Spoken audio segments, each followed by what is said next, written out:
Back my channel in political world. Guys, आज हम अपने मॉडर्न पॉलिटिकल फिलॉसफी यानी आधुनिक राजनीतिक चिंतन के यूनिट 2 को देखेंगे, जिसमें बहुत इंपॉर्टेंट थिंकर हैं रूसो, उनके विषय में पढ़ेंगे। उनसे रिलेटेड सभी मोस्ट इंपॉर्टेंट क्वेश्चंस और आंसर को डिस्कस करेंगे। एंड गाइस, अब हमारे एग्ज़ाम्स शुरू होने में केवल 1 मंथ ही बचा है और उससे कम ही टेंटेटिव डेट शीट आ चुकी है। तो अब हम अपने एग्ज़ाम पे फोकस करते हैं और अच्छे से पढ़ते हैं, अपने सभी सिलेबस को एनालिसिस करते हुए, अंडरस्टैंड करते हुए लर्न करते हैं। सो गाइज़, जैसे कि हम जानते हैं कि अब हमारे ऑफलाइन क्लासेस भी स्टार्ट हो चुके हैं। मुझे पता है जैसे कि बहुत से स्टूडेंट अभी जा रहे होंगे, अपने नोट्स बना रहे होंगे। तो मैंने अभी इसलिए ब्रेक कर दिया था अपनी वीडियोस बनाना कि मुझे लगा था बच्चे लोग कॉलेज में पढ़ लेंगे, बट कुछ स्टूडेंट्स ने मुझे कमेंट किया और कहा है कि मैम आगे की वीडियोज़ बनाइए। सो मैं बना रही हूँ। So please like and subscribe my channel. Thank you so much. आज हम पढ़ते हैं अपना यूनिट 2।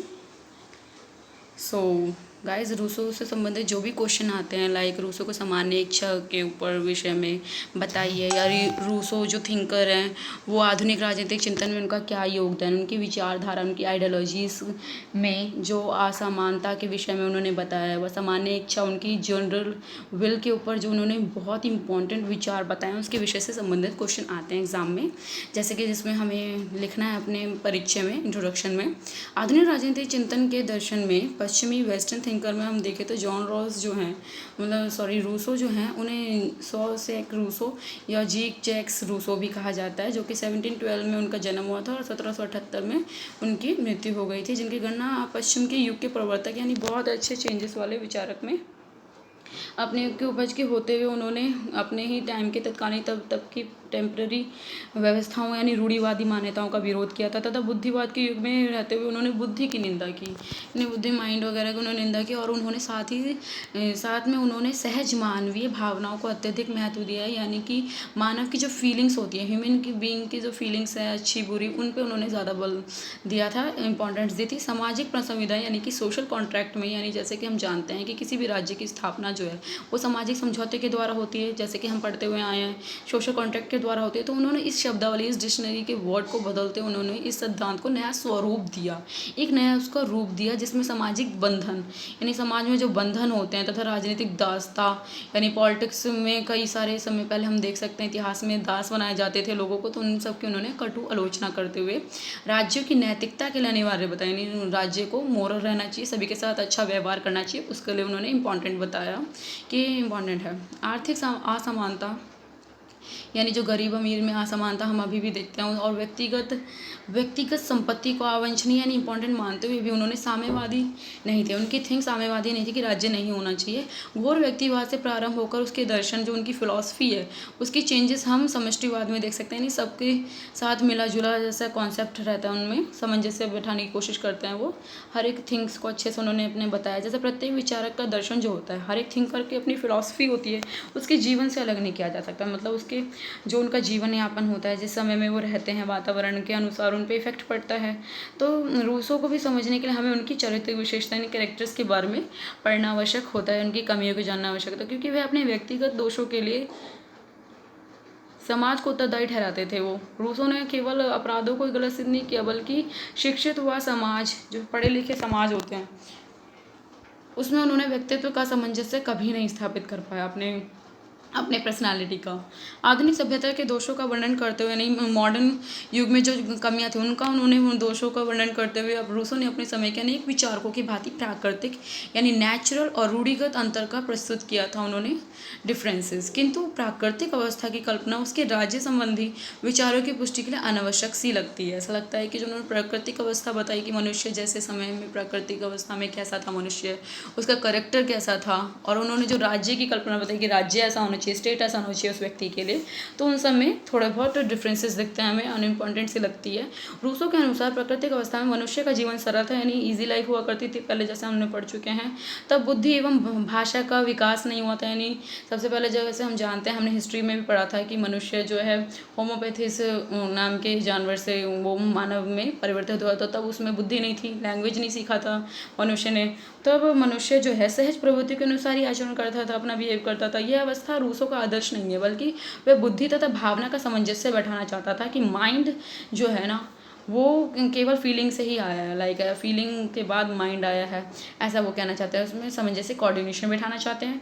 यह प्रारंभिक जीवन की सरल निष्क्रियता तथा वैज्ञानिकता के बीच की स्थिति है। भाषा का विकास जब हुआ इंसान में और सामाजिक सहयोग हुआ, एक दूसरे को हेल्प करने लगे, जब लैंग्वेज सीख ली इंसान ने तो शांति हुई, सौहार्द, ये सब इनकी विशेषताएं। धीरे धीरे बुद्धि भावनाओं में परिवर्तित प्राप्त कर लेती है, जिससे श्रद्धा, विश्वास, ये सारे हमने भी थिंग्स सीखी। प्रेम, दया का स्थान, अविश्वास भी हमेशा स्वार्थ भी लेते, लालच भी आ जाती है इंसान में, लालच आ जाती थी कि इसने ज़मीन, इसके पास ज़्यादा अधिक है, संपत्ति से अधिक लालसा आ गई थी। व्यक्तिगत संपत्ति की शुरुआत जब हुई थी, इससे ही मनुष्य दासता की श्रृंखला में खड़ा हो गया था। यानी जब मनुष्य में लालच आई तो उन्होंने अपने संपत्ति को हड़प लिया कुछ लोगों ने, फिर अपनी शक्ति दिखाने लगे, जिससे कि दासता की प्रथा भी प्रचलित हुई थी। आर्थिक शोषण तथा सामाजिक अत्याचार के कारण जब आर्थिक शोषण हो रहा था लोगों का और सोसाइटी में अत्याचार हो रहे थे, तो उससे व्यक्ति का व्यक्तित्व नहीं हो पा रहा था, उसका नष्ट हो जा रहा था व्यक्तित्व, उसका पर्सनालिटी नहीं डेवलप हो पा रहा था। तो इस वर्णन में रूसो जो है फ्रांस की राज्य क्रांति से पहले की अवस्था को प्रतिबिंबित करते हैं। यानी उससे पहले जब राज्य की क्रांति नहीं हुई थी फ्रांस में, उससे पहले का सीन बता रहे हैं। इस स्थिति में मुक्ति पाने के लिए, यानी इस स्थिति से बचने के लिए ही लोगों ने जो है सामाजिक संविधा की आवश्यकता महसूस की लोगों को। सोशल उन्होंने कॉन्ट्रैक्ट बनाया कि राज्य होना चाहिए, क्योंकि राज्य ही हमें इन मानवों की जो लालसा है उससे छुटकारा दिला सकता है, हमारी रक्षा कर सकता है, सुरक्षा कर सकता है। तो गाइज अब हम पढ़ते हैं रूसो की महत्वपूर्ण रचनाएं, कृतियाँ, यानी उन्होंने कौन कौन सी बुक्स लिखी हैं जो बहुत ही इंपॉर्टेंट है और हमें एग्जिटिव ही इसी वे में इसे लिखनी है। पहली है discourses on the origin of inequality, second is economic politics and third is the social contract. Rousseau की प्रारंभिक कृतियाँ जो हैं ये डिस्कोर्सेज ऑफ द ओरिजिन, यानी असमानता के ऊपर उनके जो विचार हैं या आर्थिक राजनीति के विचार में उन्होंने बताया है। साथ ही सामाजिक संविधा के बारे में जो उन्होंने बताया है, तो उससे प्रतीत होता है कि लेखक जो है ना वो समाज व्यवस्था का विरोधी है, यानी समाज में जो व्यवस्था हुआ करती थी पुराने ज़माने की, उसका उन्होंने विरोध किया क्योंकि वो अच्छी नहीं थी, वो अन्यायकारी थी, अन्याय होता था उस समय। जो कि व्यक्ति के निरपेक्ष स्वतंत्रता में विश्वास रखते हैं, ये व्यक्ति की स्वतंत्रता में विश्वास रखते हैं रूसो, क्योंकि व्यक्ति जब स्वतंत्र होता है तभी अपना विकास कर सकता है, तब अपना वो आत्मविकास और पर्सनैलिटी का डेवलपमेंट कर सकता है। किंतु रूसो जो है आलोचकों द्वारा वर्णित समानता की उत्पत्ति की घोर व्यक्तिवाद और सामाजिक संविधा कॉन्ट्रैक्ट, सोशल जो कॉन्ट्रैक्ट है उनके घोर समष्टिवाद यानी कलेक्टिविज्म, जिसमें सबको कलेक्ट करने की बात करते हैं, वो उसमें परस्पर विरोधी नहीं मानता, उससे ज़्यादा डिफरेंसेस नहीं मानते हैं। अपनी प्रारंभिक कृतियों में उसका उद्देश्य प्रचलित मान्यताओं का खंडन मात्र था, यानी कि जो उस समय उनके समय में जो प्रचलित मान्यताएं थी जो कि बेकार लग रही थी उन्हें, क्योंकि वो व्यक्ति के व्यक्तित्व के विकास में बाधा उत्पन्न कर रही थी, ऑफकोर्स वो बेकार ही थी, परंतु सामाजिक संविधा में वह अपनी स्वतंत्र दर्शन प्रस्तुत करता है, यानी एकदम लिबर अपनी थॉट को रिप्रेजेंट करते हैं वो, और उनके अनुसार जो मनुष्य है वो सामाजिक प्राणी है। हम सभी जानते हैं कि मनुष्य एक सोशल पर्सन है जो कि समाज में ही रहता है, समाज में ही मनुष्य के मनोचित गुणों का विकास संभव हो सकता है, हम समाज में ही रह के अपना डेवलपमेंट कर सकते हैं। किंतु वर्तमान समाज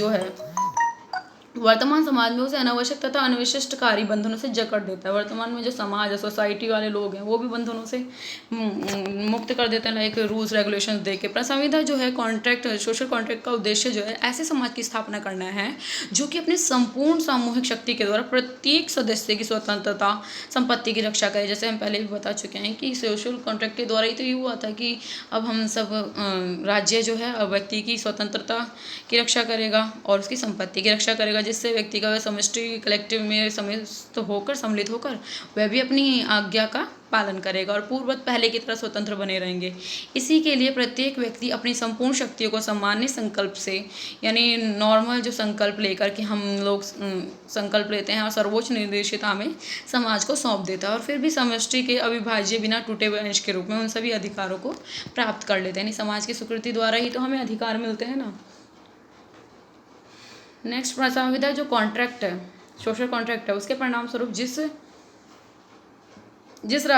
समय राज्य की उत्पत्ति हुई थी ना गाइस, वह एक नैतिक अवयव थे, यानी मोरलिटी थी उस समय की मोरलिटी माना जाता था, जिसका अपना स्वतंत्र संकल्प होता है जो कि सदैव समष्टि और व्यष्टि दोनों की रक्षा करता है, सभी की और एक व्यक्ति की भी जो है रक्षा करता है और कल्याण में उनका प्रवृत्त कर रहता है, यानी उनके कल्याण में, उनके वेलफेयर के लिए ही काम करता है। समाज में विधान का, यानी कि विधान का स्रोत, कानून का जो स्रोत है या न्याय का जो मानदंड है, वो सभी इसी के द्वारा आया है। स्पष्ट है कि ऐसा समाज प्रजासंविधा का परिणाम ही कदापि नहीं हो सकता था, यानी कि प्रजासंविधा जो एक सोशल कॉन्ट्रैक्ट है, उसके बिना समाज में ये सब चीज़ें, मॉरलिटी एंड न्याय, जस्टिस, ये सब नहीं हो सकता है, क्योंकि प्रजासंविधा की जो पूर्ण मान्यता है वो व्यक्ति की नैतिक तथा तार्किक प्राथमिकता है, ना कि समाज की। व्यक्ति के लिए ही प्रजासंविधा बनी थी, कॉन्ट्रैक्ट, सोशल कॉन्ट्रैक्ट उनके वेलफेयर के लिए बनी थी, जिसके द्वारा हम राज्य के निर्माण में हम अपने अनेक विचारकों द्वारा हमने सीखा है, समझा है कि राज्य की उत्पत्ति क्यों हुई है, जो कि सोशल कॉन्ट्रैक्ट के द्वारा ही हुई है। अब देखते हैं गाइस रूसो की असमानता संबंधी विचार, यानी रूसो ने असमानता पर क्या विचार दिए हैं। रूसो ने समानता पर कम जोर देते हुए असमानता पर अपने विचार प्रकट किए हैं, क्योंकि ये एक दिव्य अकेडमी में जब उन्होंने एक निबंध लिखा था, कंपटीशन करवाया था, तो उन्होंने उसमें एक लेख लिखा था, डिस्करेज ऑफ आर्ट साइंस, यानी कि कला और विज्ञान की प्रकृति में नैतिकता का विकास से संबंधित उन्होंने कुछ लिखा था, जिसके बाद ही रूसो को जो है ना लेख में उन्हें असमानता की बात करते हैं। फिर असमानता के ऊपर वो, जैसे कि मनुष्य, वो कहते हैं कि मनुष्य बचपन से ही या शुरुआत से ही असमान है, कुछ ना कुछ डिफरेंसेस होता है मनुष्य में, तो वो असमानता पे इसलिए विश्वास रखते हैं। और उन्होंने इसके विषय में एक पत्र भी लिखा था, उसमें उन्होंने प्रथम स्थान प्राप्त किया था, तो इसलिए उन्होंने इस दूसरा लेख भी लिखा असमानता के ऊपर, और ये पुरस्कार ही नहीं जीत पाया था, लेकिन सभी बुद्धिजीवी जो प्रकाशित किया जाता था, सभी माइंड वाले लोगों ने अप्रिशिएट किया था इसके लिए।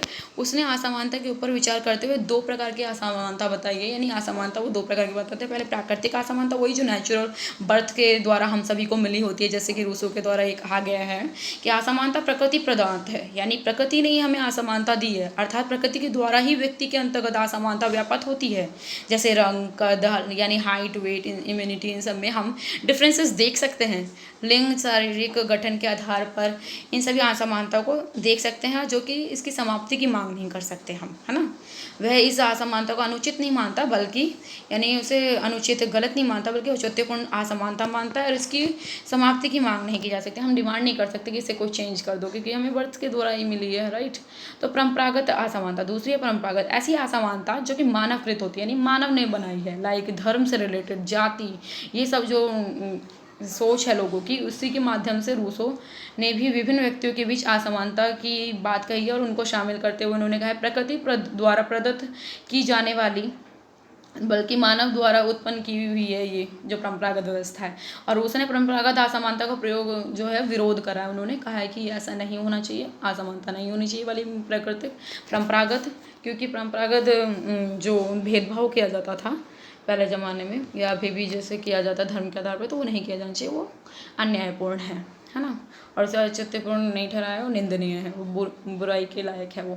क्योंकि रूसो के असमानता पर विचार देखें तो रूसो ने असमानता पर विचार करते हुए कहा है कि असमानता की उत्पत्ति जो है उसे समाज में मानव की प्रकृति का वर्णन करते हैं, यानी मानव का जो नेचर है उसके में नागरिकता समाज की विवेचना भी की है। रूसो का कहना है कि नागरिक समाज, यानी जो सिविल सोसाइटी है, उसका जो प्रथम संस्थापक है वह व्यक्ति ही होगा, क्योंकि व्यक्ति ही स्थापना करते हैं किसी भी समाज की, व्यक्ति द्वारा ही स्थापना की जाती है राज्य की, राइट।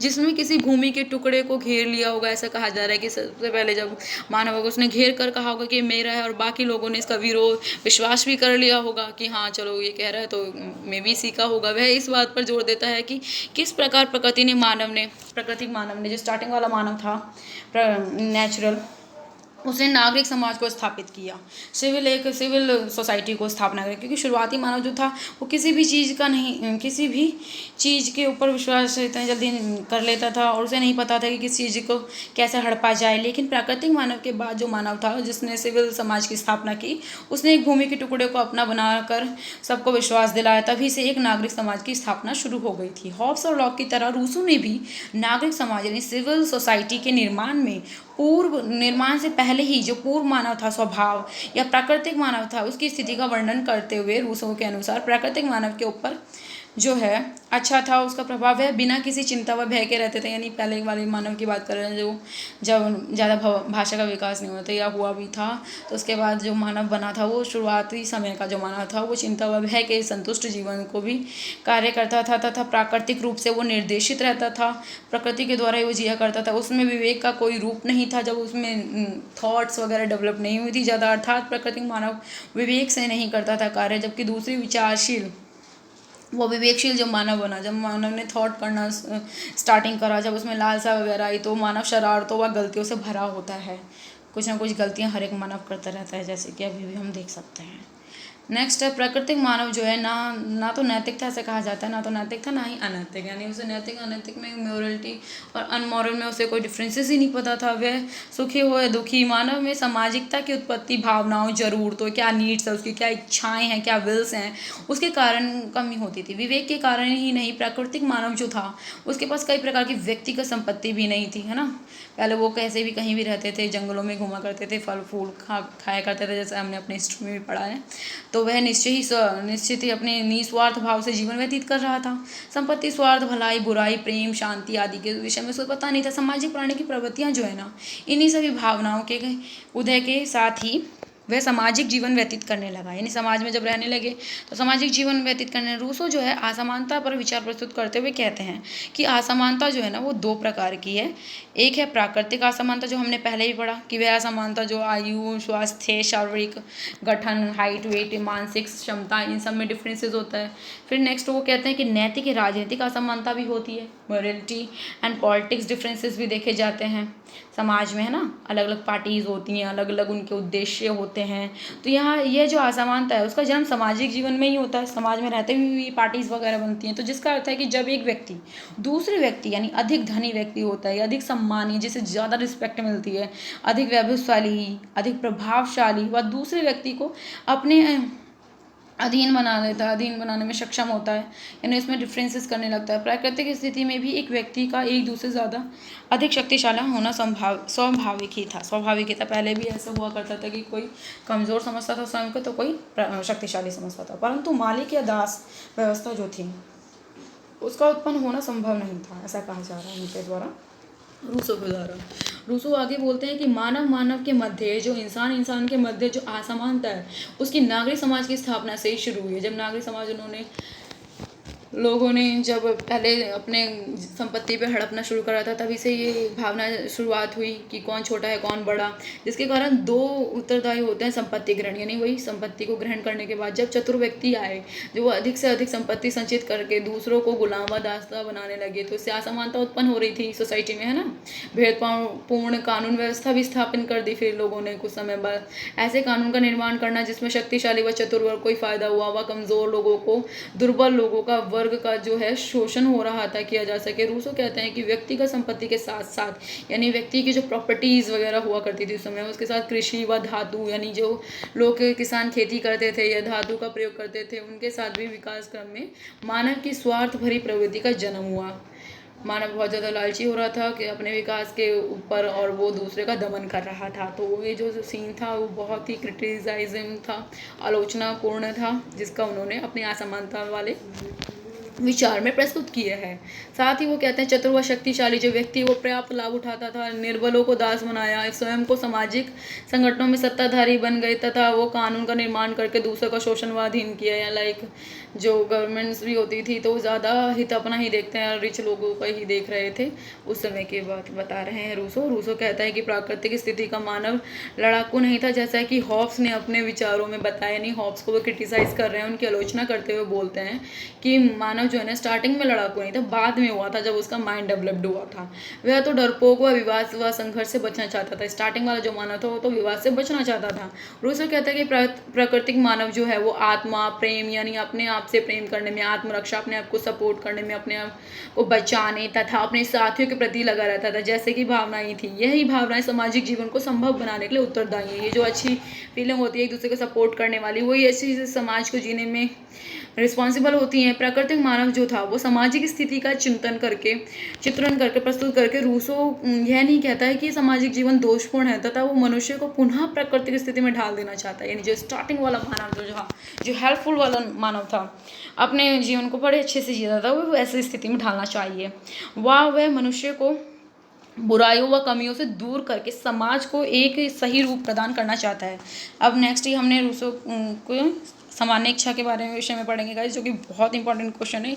ये अलग से भी क्वेश्चन आ सकते हैं, जो कि हमें एग्जिटिस इसे ही लिखना है कि रूसो का जो सामान्य इच्छा यानी जनरल वीक की जो उसकी थॉट है, जो थॉट है, ये बहुत ही ज़्यादा इंपॉर्टेंट राजनीतिक चिंतन के क्षेत्र में विशिष्ट स्थान रखता है, क्योंकि रूसो की जो राजनीतिक दर्शन है, फिलॉसफी है, उसमें इसका बहुत ही महत्वपूर्ण स्थान दिया गया है। यह सिद्धांत जो है सामान्य इच्छा का सिद्धांत, ये राजनीतिक क्षेत्र में रूसो की एक अमर देन है, उसकी बहुत ही अच्छी देन है। रूसो ने अपने इस धारणा में स्वतंत्रता और समानता को, सत्ता को, हित, कर्तव्य, वैचारिकता, सर्वव्यापकता में सामंजस्य प्रस्तुत किया है, उसमें कोऑर्डिनेशन बैठाया है तथा कुछ विचारकों के अनुसार ये लोकतंत्र की आधारशिला भी, यानी रूसो ने अपनी सामान्य इच्छा में, यानी सभी लोगों की जो इच्छा होती है जिसके द्वारा समाज का गठन होता है, राज्य का गठन होता है, तो इससे लोकतंत्र का भी निर्माण होता है ना गाइस।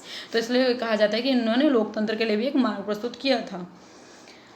जैसा कि हम कांट, हिगल, ग्रीन, बोल्सोंग को आदि दार्शनिक आइडियलिज्म भी देते हैं, उन्हें करार देते हैं कि उन्हें आदर्शवादी हैं एक तरीके से रूसो, लेकिन लोकतंत्र समर्थक भी हैं। जहाँ इनका स्वागत किया वही निरंकुश शासकों ने, जो निरंकुश शासक हुआ करते थे जिनके पास कोई अंकुश नहीं लगाया जा सकता था इसके, उस पर उन्होंने जनता से इस पर मनमाने अत्याचार भी किए हैं।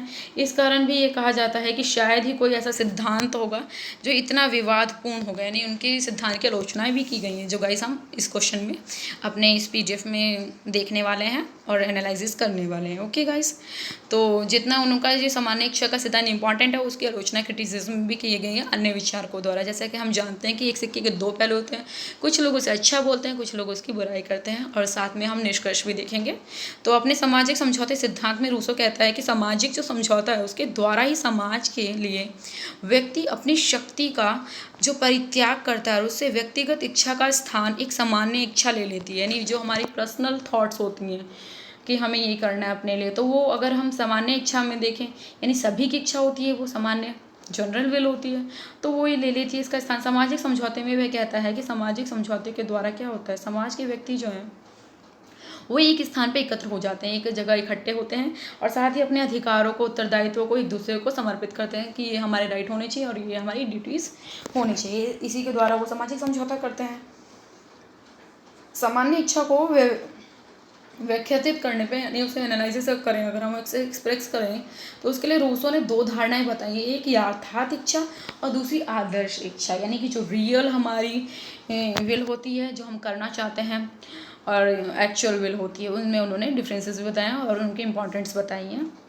जैसे कि हम देखते हैं यथार्थ इच्छा यानी एक्चुअल विल, एंड देन आदर्श इच्छा यानी कि रियल विल। तो यथार्थ विल में जो हमारी एक्चुअल विल होती है, जो हम करना चाहते हैं करते हैं, उसमें सामान्य इच्छा के प्रतिपादन से पहले व्यक्ति जो है, व्यक्ति की इच्छाओं के बारे में बताता है वो, कि व्यक्ति की क्या इच्छा होती है और उनमें क्या अंतर होता है, जिनके नाम ऊपर लिखे हैं हमने, और उनका अंतर भी वर्णन किया जाएगा।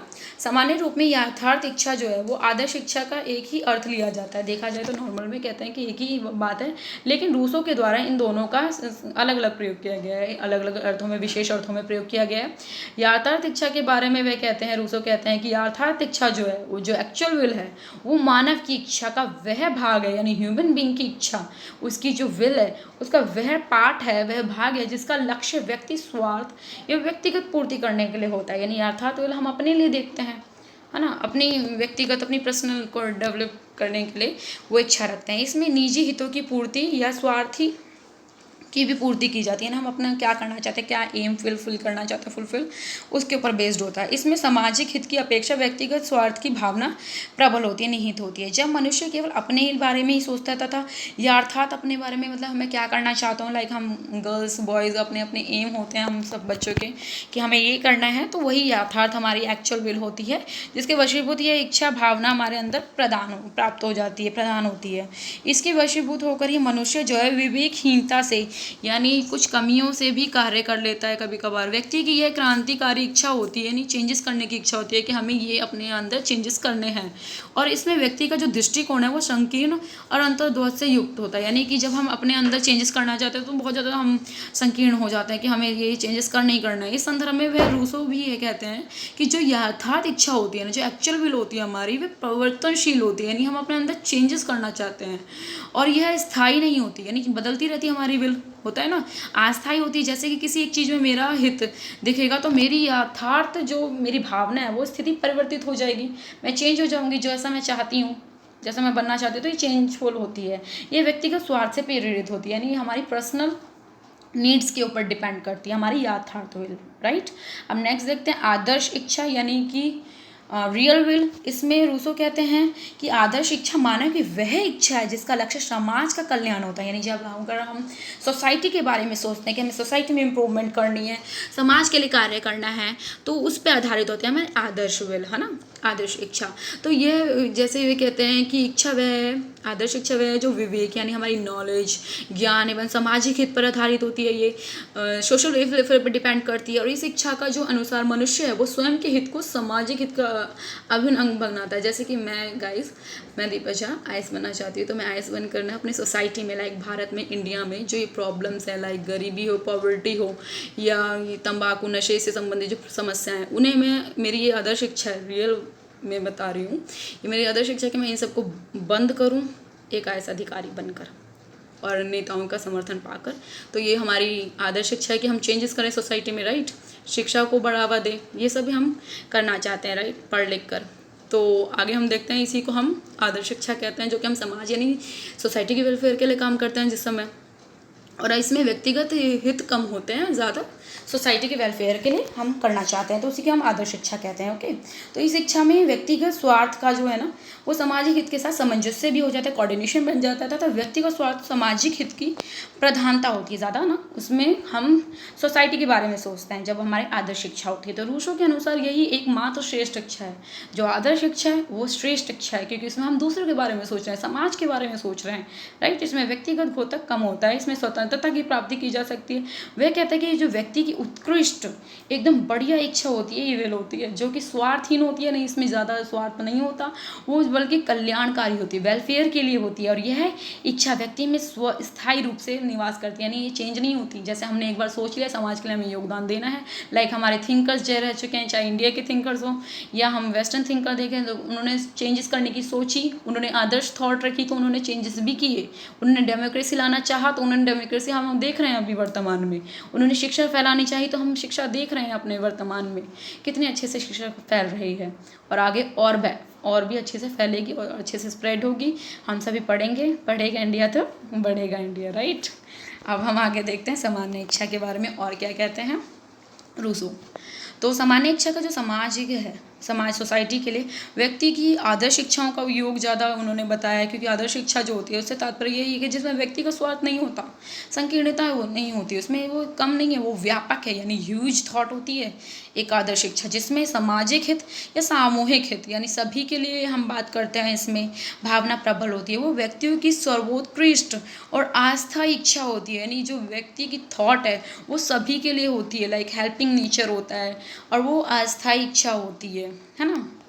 यह मानव की इच्छाओं का वह श्रेष्ठ योग भाग होता है, यानी उसका पार्ट होता है, जो कि संपूर्ण समाज के लिए आवश्यक रूप में हितकर हो, यानी समाज के लिए जो काम करते हैं वही आदर्श इच्छा के द्वारा ही करता है कोई भी व्यक्ति। सामान्य इच्छा जो है निष्क्रिय होती है, देखा जाए तो निष्क्रिय हो जाएगी अगर आदर्श इच्छा नहीं हो तो इसका उद्देश्य यही है कि सामान्य हित होता है, इसका संबंध अगर हम देखें सार्वजनिक बातों से ही होता है। आदर्श इच्छा की बात हमने पहले ही पढ़ चुके हैं। आदर्श शिक्षा में सार्वजनिक बात की जाती है, यानी सभी के लिए बात की जाती है, सभी के हितों की भलाई के लिए कल्याणकारी बातों को सम्मिलित किया जाता है, तो व्यक्तिगत बातों से नहीं होता है, इसमें ज़्यादा सामर्थ्य सामान्य हित की बातों में। यही हमेशा जनसेवा, लोगों के हित, लोकहित के बारे से भावना से प्रेरित होती है। यदि समाज के सदस्य सामान्य हित की समस्याओं पर व्यक्तिगत यानी पर्सनली अपने व्यूज़ देने लगे, हम किसी वर्ग विशेष के दृष्टिकोण से विचार करते हैं, तो उसका परिणाम सामान्य इच्छा नहीं हो सकती।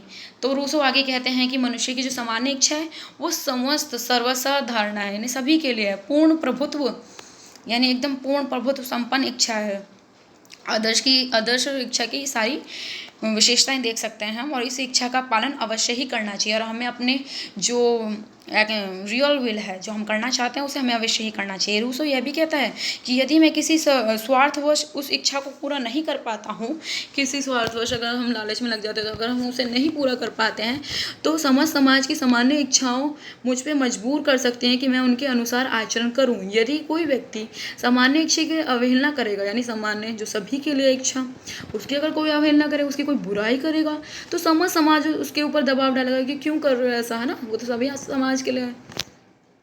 तो मैं सामान्य इच्छा का पालन करूँ। सामान्य इच्छा जो है वो पूर्ण है, अपने आप में ही पूर्ण है, सभी के लिए है तो पूर्ण है, वो पूरी कंप्लीट है।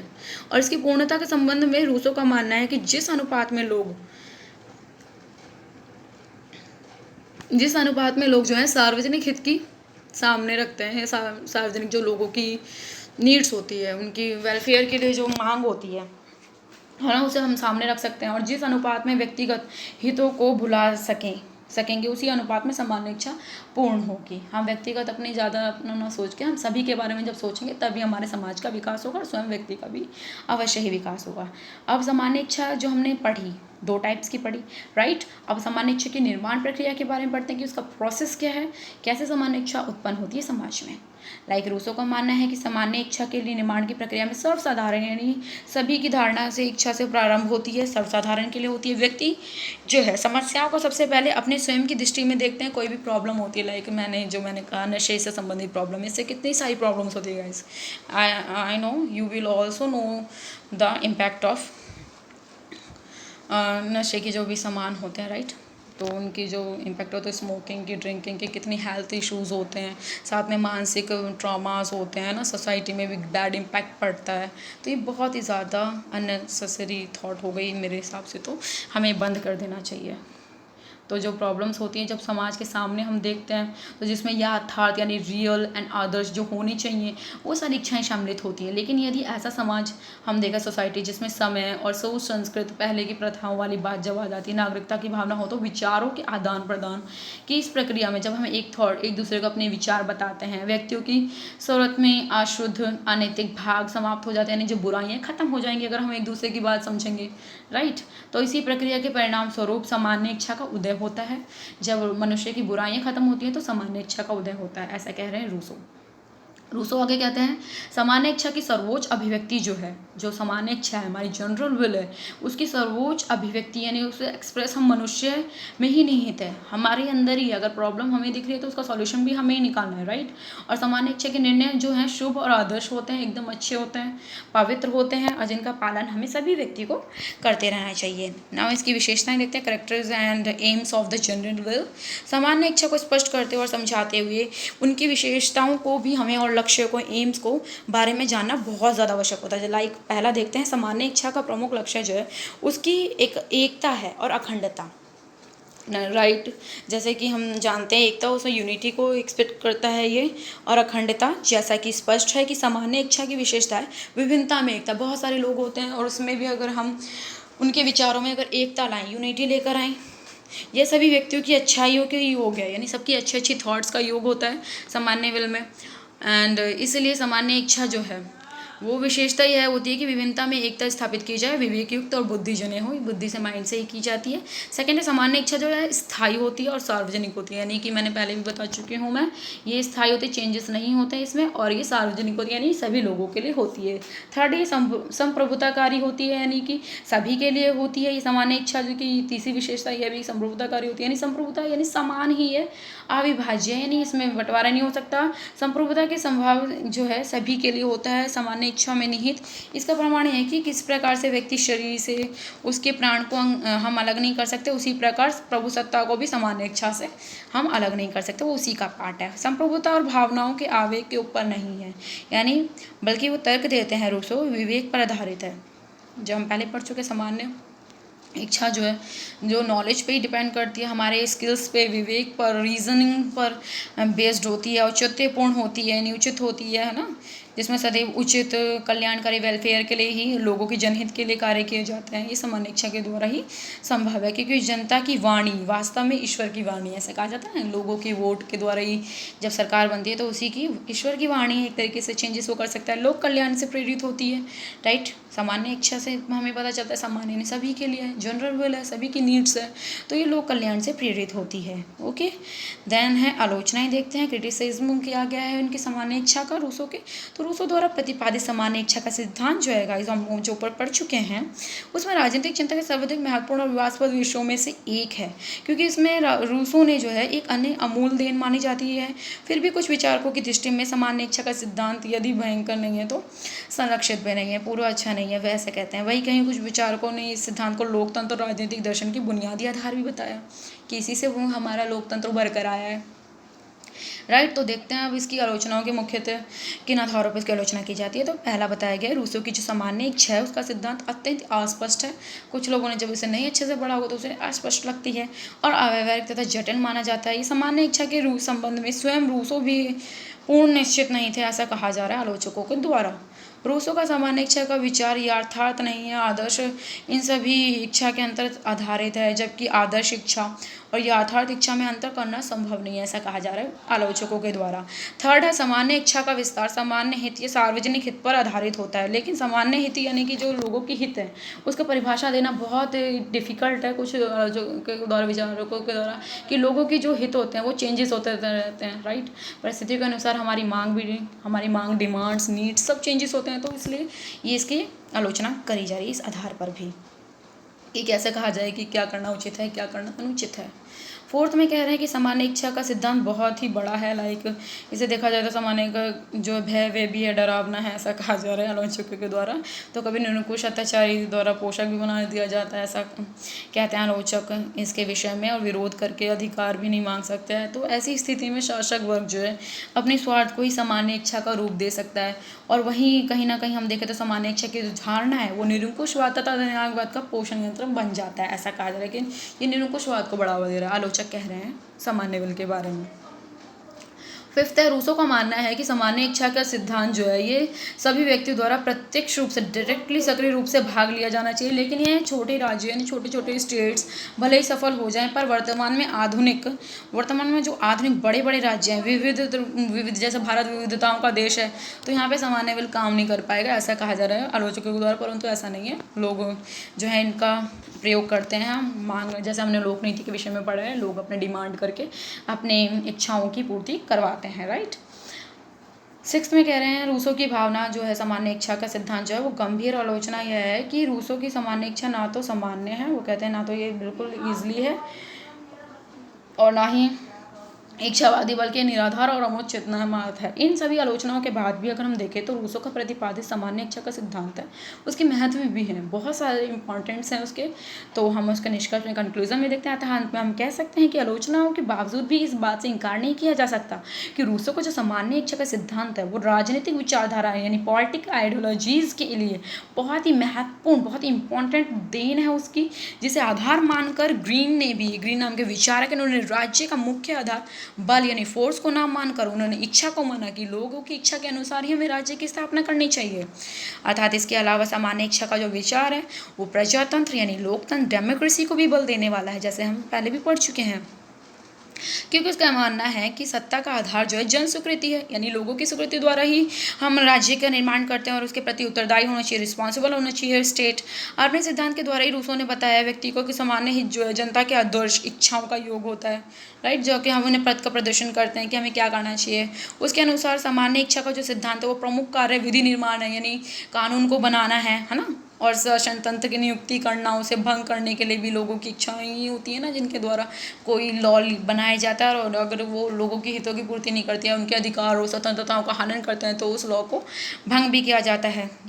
फिर रूसो ऐसे कहते हैं कि राज्य की स्थापना की बात करते हैं जिसमें नागरिक स्वतंत्रता, नैतिक स्वतंत्रता मिलनी चाहिए व्यक्तियों को, और उनका मानना है कि स्वतंत्रता जो है सामान्य इच्छा के अनुसार कार्य करने में ही हो सकता है। अगर लोग अपनी इच्छा, सामान्य इच्छा, समाज के वेलफेयर के लिए थॉट करने लगे, उनके लिए कार्य करने लगे, तो उसका मानना है कि स्वतंत्रता और नैतिक स्वतंत्रता ही जो है ना लिबर्टी है, मोरलिटी है, उसी से हम जनरल विल के द्वारा प्राप्त हो सकती है।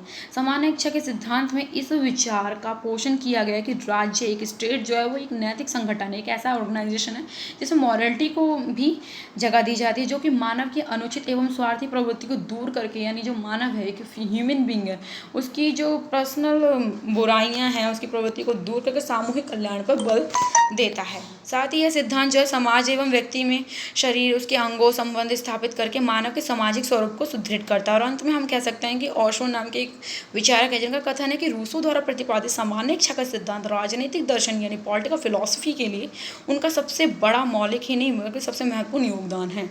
कंट्रीब्यूशन बहुत अच्छा है उनका।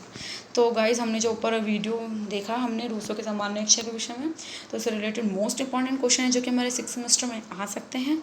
चलो इन्हें भी देखते हैं। फर्स्ट है जॉन रूसो जो है उनके जीवन परिचय जैसे हम पढ़ चुके हैं, उनकी बायोग्राफी एंड साथ में उनकी असमानता संबंधी विचारों का व्याख्या कीजिए। सेकेंड इज रूसो की सामान्य इच्छा के आधुनिक राजनीतिक चिंतन में क्या योगदान है, जो हम कंट्रीब्यूशन भी पढ़ चुके हैं बहुत अच्छे से। I hope you will be all understand properly. Then third is Rousseau की विचारधारा को आलोचनात्मक परीक्षण कीजिए, यानी इसका क्रिटिसाइज भी करना है, सो वो भी हम कर चुके हैं। So thank you for till see ending and thank you. Please subscribe and share more and more with your friends. Thank you guys.